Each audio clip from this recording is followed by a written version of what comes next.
जय हिंद मेरे प्यारे दोस्तों, हमारे इस चैनल नेक्स्ट टाइम में आपका स्वागत है। देखिए, हमारी सीरीज़ के अंतर्गत मैं बात कर रहा हूँ उत्तराखंड पीसीएस बेस के लिए जो सिलेबस है प्री और मेंसों के अंतर्गत। तो आज का है हमारा जो मेंस का पेपर सेकंड होता है, द्वितीय प्रश्न पत्र, जैसे यहाँ पर लिखा होगा पीसीएस बेस के लिए।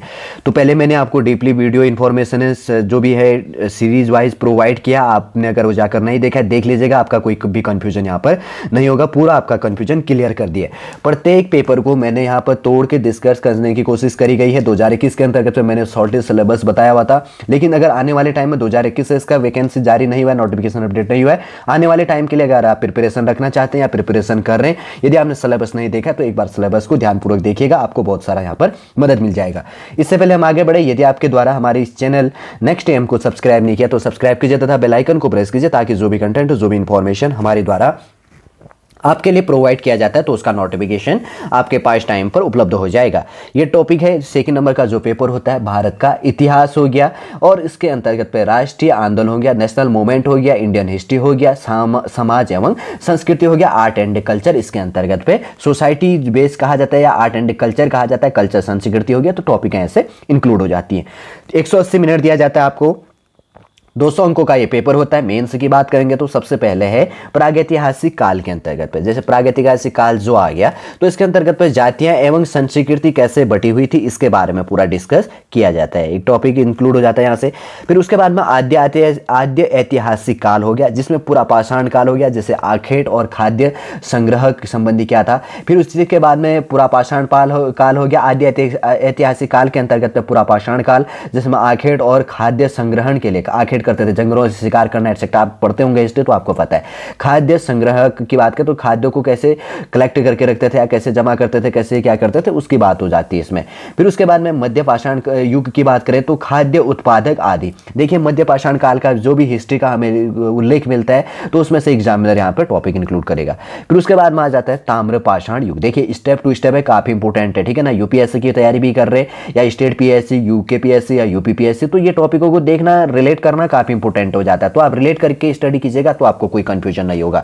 जैसे यहां पर बात करेंगे तो है कृषक संस्कृति, और सबसे पहले है सबसे ताम्र पाषाण काल युग के अंतर्गत तो जैसे टॉपिक दिख रहा है यहां पर कृषक संस्कृति बेस हो गया, बस्तियां कैसे बैठी जाती थी, ताम्र निधियां एवं गैरिक मृदभांड हो गया। मृदभांड मतलब मिट्टी के जो बर्तन की अवस्था उस टाइम पर होती थी, इन चीजों की बात कही गई है ताम्र पाषाण युग में।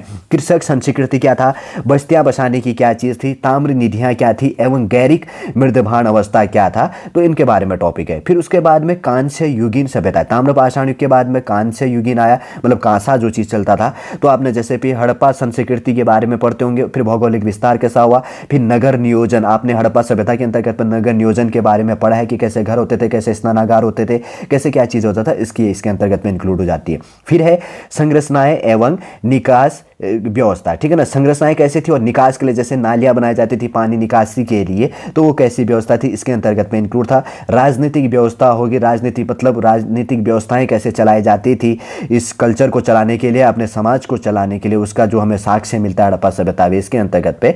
उसके बाद में सामाजिक, आर्थिक एवं धार्मिक जीवन क्या था, मतलब सामाजिक किस रूप से चलते थे, आर्थिक मतलब उनका इकोनॉमिकल बेस का चलता था, धार्मिक की बात करेंगे तो उनका धर्म किस बेस से काम करता था, किस प्रकार के अवशेषों से उनसे पता चलता है, पहनावा खाना जो भी अवशेष मिल रहा होगा या तो उसका क्या हो जाता है, ये काफी इंपॉर्टेंट हो जाता है। ये टॉपिक है जब आ जाती है तो राजनीतिक व्यवस्था के बाद में सामाजिक, आर्थिक और धार्मिक जीवन क्या है, कंपैरिजन करने के लिए काफी अच्छा होता है। फिर उसके बाद में आ जाता है वैदिक युग। देखिए, वेदों का युग आ गया, ऋग्वेद, यजुर्वेद, सामवेद, अथर्ववेद, चारवेद जो वेद थे। तो सबसे पहले अगर ज्यादा उल्लेख की बात करेंगे तो ऋग्वेदिक युग की बात कही जाती है। तो ऋग्वेदिक युग के अंतर्गत पे उस टाइम पर राजनीतिक क्या था, सामाजिक क्या था, आर्थिक एवं धार्मिक जीवन क्या था। फिर उसके बाद में उत्तर वैदिक युग आया। उत्तर वैदिक जैसे ऋग्वेदिक युग के अंतर्गत पर राजनीति का क्या था, सामाजिक का क्या था, आर्थिक का क्या था और धार्मिक जीवन का क्या था, 4 टॉपिक आगे। फिर उत्तर वैदिक काल युग की बात करेंगे तो उस टाइम पर भी राजनीति क्या था, सामाजिक क्या था, आर्थिक एवं धार्मिक जीवन क्या था। फिर उसके बाद में महाकाव्य एवं धर्मशास्त्रों का जो युग चला, इसमें क्या चीज चलती थी। फिर है 6वीं शताब्दी ईस्वी में धार्मिक आंदोलन, जैन एवं बौद्ध धर्म एवं अन्य पहलुओं की इसमें बात करी जाती है। फिर है उसके बाद में यहाँ पर बात करेंगे तो महाजनपदों एवं मगध साम्राज्य का उत्कर्ष, पारसी एवं यूनानी आक्रमण। देखिए, 16 महाजनपद है, अंग, मगध, काशी, वत्सवज्जी एटसेट्रा जो भी चलते, जिसमें से 8 तो किससे हैं, 16 महाजनपदों में से यूपी में से, ये चीज भी आपको ध्यान रखनी है। तो महाजनपद हो गया एवं मगध साम्राज्य हो गया, जो घनानंद एटसेट्रा उसके अंतर्गत पर चलते थे। मगध साम्राज्य का उत्कर्ष हो गया। और पारसी एवं यूनानी, जो यूनानी आक्रमणकारी आए तो उसके अंतर्गत पर जैसे पार्शिया का आक्रमण हुआ था, जिसमें सिकंदर महान एवं उसकी विरासत संबंधी यहाँ पर टॉपिकों को इंक्लूड किया गया। फिर देखिए, फिर आगे टॉपिक है मौर्य साम्राज्य से। मौर्य साम्राज्य की बात करेंगे तो चंद्रगुप्त मौर्य से हो गया। सबसे पहले मौर्य साम्राज्य किसने स्थापित किया था? चंद्रगुप्त मौर्य ने। उनके गुरु का नाम क्या था? चाणक्य था। ठीक है, उसके बाद में बिंदुसार हो गया, फिर अशोक एवं उनका धम्म जो चीज चलता है, फिर मौर्य साम्राज्य का जो पतन हुआ, फिर मौर्य काल का राजनीतिक, सामाजिक, आर्थिक, धार्मिक एवं सांस्कृतिक जो जीवन है, इस टॉपिक में बात करेंगे। मौर्य साम्राज्य का जो पतन हुआ तो मौर्य काल का राजनीतिक, सामाजिक, आर्थिक, धार्मिक एवं सांस्कृतिक जो जीवन था, इसमें बात करी गई है। मैंने कहा ना, हर टॉपिकों में आपको सामाजिक, आर्थिक, धार्मिक और सांस्कृतिक ये चीजें दिखने को मिलेंगी, इसलिए आपको क्लियर करने की आवश्यकता होती है। फिर मौर्य काल के बाद में मौर्योत्तर काल आया, तो जिसके अंतर्गत शक, कुषाण और पहलव हो गया, वाकाटक हो गया एवं हो गया सातवाहन कालीन राजनीतिक और सामाजिक। शक, कुषाण, पहलव और हो गया वाका टक एवं सातवाहक जो वंश थे, कालीन राजनीतिक, सामाजिक, फिर उसके बाद में आर्थिक, धार्मिक एवं सांस्कृतिक जीवन तथा अन्य पहलुओं ये टॉपिकों के साथ में जुड़ जाता है। फिर है गुप्त राजवंश की बात करेंगे, जिसके अंतर्गत पे चंद्रगुप्त प्रथम हो गया। चंद्रगुप्त प्रथम, समुद्रगुप्त, चंद्रगुप्त द्वितीय, स्कंदगुप्त के बारे में, परवर्ती गुप्त शासक एवं गुप्त वंश का पतन, फिर गुप्तकालीन हो गया, राजनीतिक, सामाजिक, आर्थिक, धार्मिक एवं सांस्कृतिक जीवन हो गया, गुप्तोत्तर काल हो गया, हर्षवर्धन एवं उसका युग हो गया, पाल हो गया, प्रतिहार और राष्ट्रकूट हो गया, चोल हो गया, चालुक्य हो गया, पल्लव हो गया, चंदेल हो गया, परमार हो गया, गढ़वाल और चौहान वंश की यहाँ पर बात करी जाती है। ठीक है, गुप्त राजवंश के अंतर्गत पे और गुप्तोत्तर काल के अंतर्गत पे। फिर है राजनीतिक, सामाजिक, आर्थिक और धार्मिक एवं सांस्कृतिक जीवन आदि, इन टॉपिकों के अंतर्गत भी इनके द्वारा इंक्लूड कर दिया। पर टॉपिकों में आपको ये चीजें दिखेंगी। कोई भी कल्चर वाला बेस तो उसका राजनीतिक क्या था, सामाजिक क्या था, आर्थिक क्या था, धार्मिक क्या, सांस्कृतिक जीवन क्या था, उनकी बात कही जाती है। फिर है कुतुबुद्दीन एवं ऐबक हो गया और इल्तुतमिश, रजिया होगी। और उसकी इल्तुतमिश की सबसे पहले कुतुबुद्दीन ऐबक की बात कही गई थी, इल्तुतमिश की बाद में रजिया हो गया। फिर प्रारंभिक तुर्की शासन का स्वरूप, बलवन, न्याय व्यवस्था और राजत्व का सिद्धांत इसके अंतर्गत आता है। ठीक है, कुतुबुद्दीन एवं इल्तुतमिश और रजिया की बेस की बात करेंगे तो फिर उसके बाद में जो प्रारंभिक तुर्की शासन का जो स्वरूप चला और बलवन का जो न्याय व्यवस्था था और राजत्व का जो सिद्धांत चला था राज व्यवस्था चलाने के लिए, तो उसका क्या सिद्धांत था, इनकी बात कही जाती है। फिर एक खिलजी वंश, जिसके अंतर्गत जलालुद्दीन खिलजी हो गया, फिर उसके बाद में अलाउद्दीन खिलजी आ गया। फिर उसके बाद में साम्राज्य का जो विस्तार है, प्रशासनिकीकरण जो जिसको कहा जाता है एडमिनिस्ट्रेटिव बेस हो गया, सैन्य बेस के अंतर्गत हुआ। उसने इकोनॉमिकल क्या सुधार किया, आर्थिक सुधार क्या किए, इसकी बात कही जाती है। खिलजी वंश के बाद में तुगलक वंश की बात करें तो गयासुद्दीन तुगलक हो गया, मोहम्मद बिन तुगलक हो गया, राजनीतिक एवं प्रशासनिक प्रयोग हो गया। फिरोज शाह तुगलक हो गया, मंगोल आक्रमण और उसका प्रभाव। ठीक है ना, मंगोलिया जो लोग मंगोलन आए थे, आपने देखा होगा कभी रशिया और चाइना के बीच में छोटा सा जो एरिया होता है तो मंगोलिया है।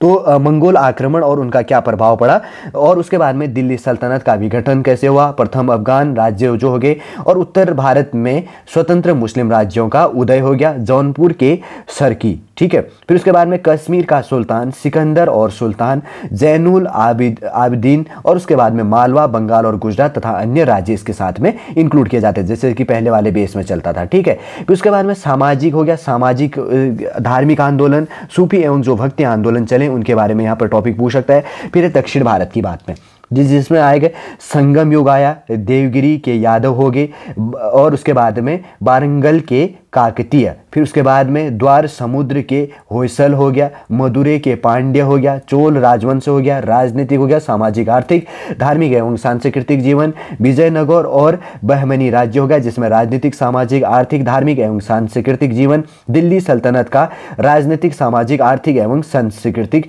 जीवन इसमें आ जाता है। फिर है मुगल साम्राज्य की स्थापना। मुगल साम्राज्य के अंतर्गत पे बाबर, हुमायूं, शेरशाह सूरी, अकबर, जहांगीर, शाहजहां, औरंगजेब, इनके बेटों का जो क्रम चलता था बाबर से लेकर औरंगजेब तक। फिर उसके बाद में परवर्ती मुगल हो गया, मुगल साम्राज्य का पतन, बहादुर शाह जफर हो गया, मुगल प्रशासन हो गया, और उसके बाद में सामाजिक, आर्थिक, धार्मिक जीवन, कला, संस्कृति और तकनीकी, ये चीजें यहाँ पर इंक्लूड हो जाती हैं। फिर है मराठा शक्ति का उत्कर्ष, जिसके अंतर्गत पे शिवाजी और उनका प्रशासन, शिवाजी जो थे उनका प्रशासनिक बेस क्या चलता था, पेशाओं का उत्कर्ष क्या चीज था, मराठा और समाज हो गया, बुंदेले हो गया, सिख, जाट और सतनामी, जो इनके अंतर्गत मराठा शक्ति का जो भी चीजों का जो सहयोग था उनका पूरा टॉपिक आ जाता है। फिर है यूरोपीय शक्तियों का आगमन और विस्तार। देखिए यूरोपीय जो शक्ति आई कौन कौन सा है, प्रमुख रूप से पुर्तगाली आए, डच आए, फ्रांसीसी आए और अंग्रेज आए, इनकी बात कही जाती है, इनका जो भी यहाँ पर क्रम चला था।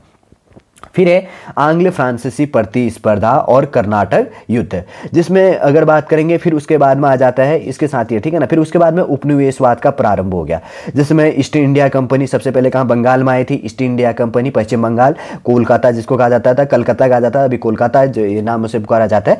तो ईस्ट इंडिया कंपनी और बंगाल हो गया, जिससे नवाब सिराजुद्दौला, प्लासी का युद्ध चला, मीर जाफर हो गया और मीर कासिम हो गया, बक्सर का युद्ध हो गया और द्वैध शासन प्रणाली होगी और क्लाइव की दूसरी गवर्नरी इसके अंतर्गत पाया जाता है, ठीक है। उपनिवेश का जो प्रारंभ हुआ, फिर 18वीं शताब्दी में समाज और अर्थव्यवस्था, भारत में अंग्रेजी साम्राज्य का विस्तार एवं सुदृढ़ीकरण, वॉरेन हेस्टिंग गठन, Lord Cornwallis, Lord Wellesley, Lord Hastings और उसके बाद में विलियम वेटिंग हो गया, लॉर्ड एलेनबरो हो गया और सिंध का विलय और लॉर्ड ऑकलैंड और प्रथम अफगान युद्ध हो गया। फिर उसके बाद में अंग्रेज और भारतीय राज्य, मैसूर, पंजाब, अवध, हैदराबाद, मराठा और लॉर्ड डलहौजी का यहाँ पर चल जाता है क्रम।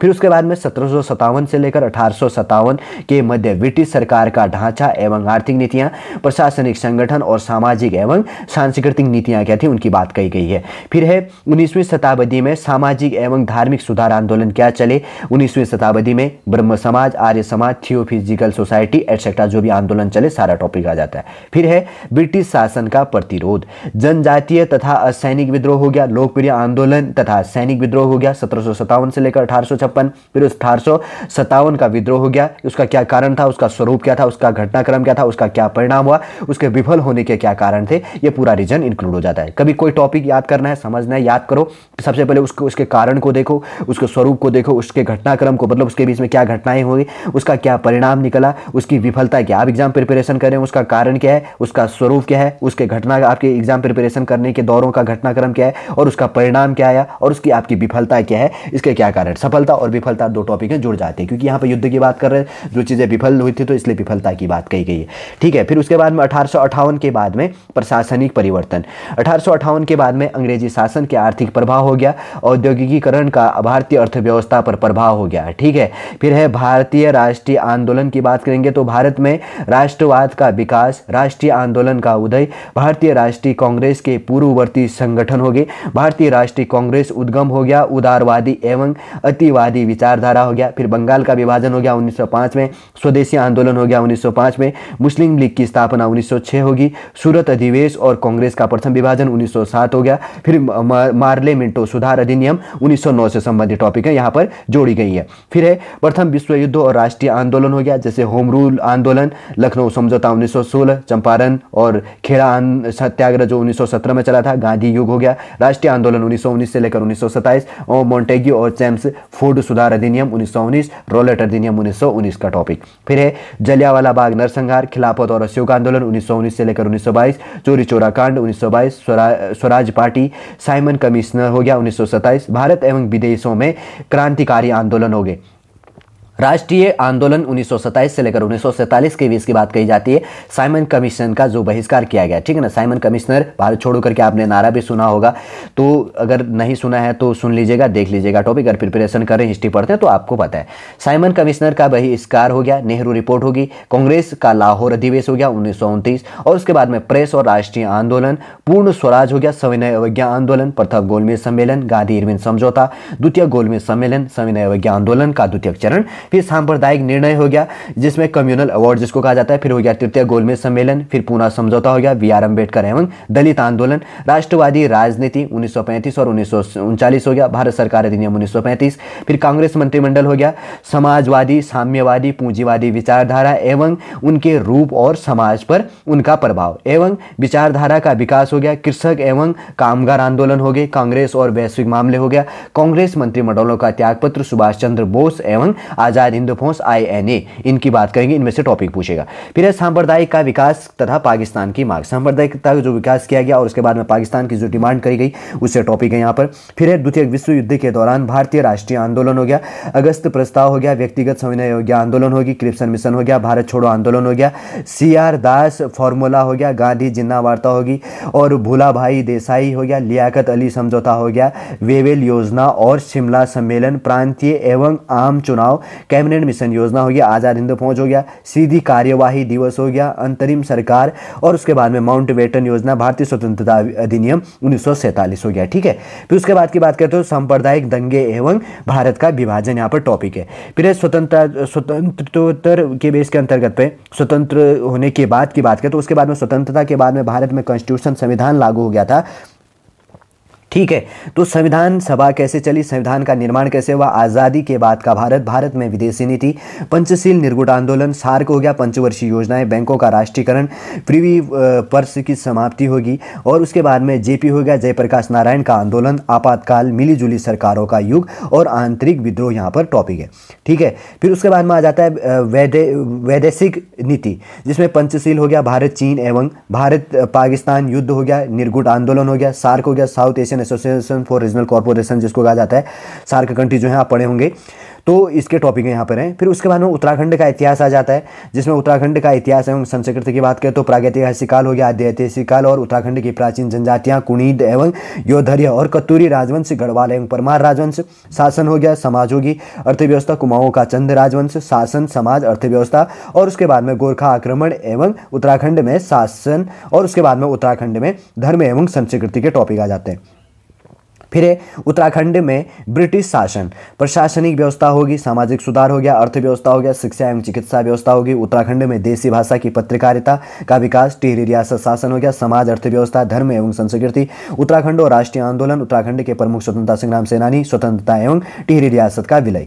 फिर उत्तराखंड के जन आंदोलन की बात करेंगे, कुल्लू बेगार, टिहरी राज्य में रियासत विद्रोही आंदोलन, डोलापाल की आंदोलन, चिपको आंदोलन, नशा विरोधी आंदोलन, उत्तराखंड के संत एवं सामाजिक सुधार, पृथक उत्तराखंड राज्य हेतु आंदोलन एवं उसके तात्कालिक एवं दूरगामी परिणाम हो गए, उत्तराखंड के धार्मिक स्थल एवं मंदिर हो गए, उत्तराखंड के प्रमुख पुरातात्विक स्थल हो गया, उत्तराखंड के प्रमुख सामाजिक सांस्कृतिक एवं धार्मिक मेले, त्योहार एवं यात्राएं होगी, सांस्कृतिक महत्व के स्थल हो गए, उत्तराखंड के प्रमुख गीत एवं नृत्य हो गया, वाद्य यंत्र हो गए, और चित्रकला होगी, वेशभूषा हो गया एवं खान पान हो गया, बोलियां होगी, उत्तराखंड के प्रमुख लोक गायक हो गए, रंगकर्मी हो गए, उत्तराखंड के शिल्प उद्योग एवं वाणिज्य, और उत्तराखंड में शिक्षा का विकास हो गया। ठीक है, देखिए जो उत्तराखंड के अंतर्गत पे पीसीएस मेंस के लिए जो दूसरा पेपर, सेकंड पेपर होता है, तो ये भारत का जो इतिहास हो गया, राष्ट्रीय आंदोलन जो है, समाज एवं संस्कृति होगी, भारत की बात कही गई है, और राष्ट्रीय आंदोलन आर्ट एंड कल्चर हो गया, फिर उसके बाद में उत्तराखंड की हिस्ट्री की बात कही गई है। टॉपिकों को मैंने तोड़ के डिस्कस कर दिया है, शॉर्टली रूप से आप समझ गए होंगे। यदि आप प्रिपरेशन करना चाहते हैं उत्तराखंड पीसीएस के लिए, तो ये मेन से है जीएस पेपर सेकंड के लिए, भारत का इतिहास, राष्ट्रीय आंदोलन, समाज एवं संस्कृति, 200 नंबर का पेपर होता है, 3 घंटे के अंतर्गत आपको सॉल्व करनी। क्या टॉपिक है, सिलेबस दिया गया है यूके पीएससी के द्वारा, वही हमारे द्वारा आपके लिए यहाँ पर प्रोवाइड करने की कोशिश की गई है। उम्मीद करूंगा दोस्तों ये सिलेबस का जो टॉपिक है, ये सीरीज आपको पसंद आया होगा। यदि आज का ये इन्फॉर्मेशन आपको अच्छा लग रहा है तो लाइक कीजिए, कमेंट कीजिएगा, और हमारे इस चैनल नेक्स्ट एएम को सब्सक्राइब कीजिए। वापस हम नेक्स्ट क्लास के अंतर्गत पेपर जीएस पेपर थर्ड की हम बात करेंगे, वापस हम उस क्लास के अंतर्गत आपसे मिलेंगे। जय हिंद, जय भारत।